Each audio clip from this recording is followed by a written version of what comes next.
like Blair Witch for us was like, since it was, we had never seen a movie like that, but we felt that like, we were kind of trying to come up with some, we basically set off to make a fake documentary, and we wanted to make a documentary that like you couldn't tell was fake, which I thought that was, part of the, that part of the charm is like, well, don't give away the fact that you're shooting this, and have money and have lighting at night and all this Hmm. stuff. So everything in the movie, for Dan and me and the rest of the guys that were, doing this movie, was everything was all about realism and like not, using any kind of Hollywood tricks, or at least apparent Hollywood tricks. So, in that scene, we had a CP16, 16 millimeter camera, film camera, which is what she was shooting her doc with. And Hmm. the movie takes place in 1994. In 1994, if you were shooting a documentary, you would had to shoot it on film. That was kind of, there was no, I mean, there was, PBS was doing stuff on video and stuff, but to have any kind of like success, you had to shoot stuff on film. 60 millimeter black and white was the cheapest way, you could shoot a movie. So we're like, okay, Heather got a hold of some 60 millimeter footage, and now that's what she's shooting it. So, but obviously, if anybody knows anything about film, is that you don't run audio with film. Audio is separate. So the whole time, Mike, who's the sound guy, has this this recorder that he's recording sound with, and they do the slate, and they you marry up the sound and the video on the visuals and the footage, and that's how you get film and video, film and audio.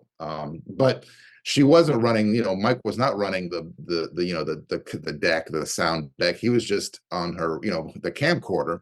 So the only sound source we were getting was from Mike. So Mike, even at the beginning, you hear Heather from far away. It's because the audio is all coming from Mike's perspective.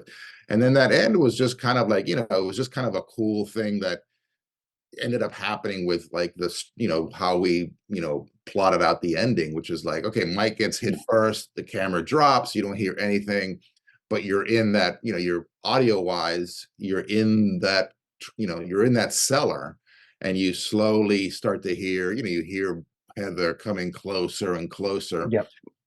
which adds to like, and then you cut to her footage, and adds to that tension of like she's approaching the danger, she's approaching this this place where Mike, something happened to Mike, he got hit, and it's the complete silence, kind of weird.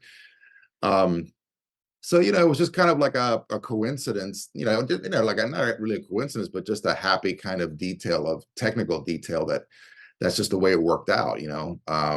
But sound wise, I mean, we had to go back and ADR a couple of things, but we got lucky because technically we didn't really cover our bases really, like for if we never expected a big theatrical distribution, but for a real theatrical movie, you have to have the audio separate from the video and all that stuff. So we Yeah. just kind of we obviously had no plans of that, and we kind of just rolled the dice, and luckily that camera again just was had just amazing audio, and we lucked out that we got most of all those performances just raw on the first takes.